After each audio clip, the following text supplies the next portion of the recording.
Des pneus qui brûlent et des pas qui s'activent dans les rues de la capitale et de Pétionville. Ce vendredi 6 juillet, Haïti s'apprête à vivre un week-end torride. Très vite, les barricades sont dressées à toutes les entrées et sorties des grandes villes. Quelques rares policiers veillent au grain, mais l'ensemble de la PNH, la police nationale d'Haïti, n'est pas mobilisée comme elle le devrait pour limiter la casse. Elle n'a pas reçu d'ordre des ministres, nous dit le directeur de la PNH. Au niveau de la PNH, on avait même préparé un plan de sécurité.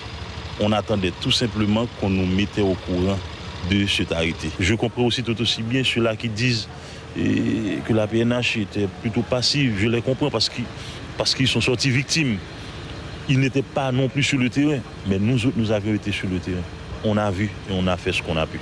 Les scènes de violence se sont répandues à la vitesse de l'éclair, ajoute le chef de la police. 15 000 policiers pour un pays qui compte près de 10 millions d'habitants, c'est peu. Les moyens manquent cruellement.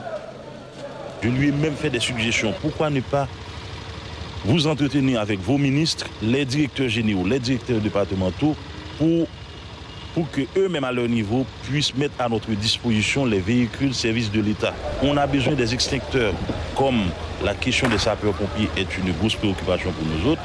Si on a des extincteurs dans chaque patrouille, donc on pourrait éteindre les pneus enflammés. Le dernier obstacle, ça a plus un rapport au côté psychologique de la question. Mes éléments n'avaient pas encore reçu le chèque de paye. Encore un reproche fait au gouvernement. Il s'ajoute à la liste des manquements qui s'allongent chaque jour. Ce mardi 17 juillet, le président de la République, Jovenel Moïse, multiplie les entretiens.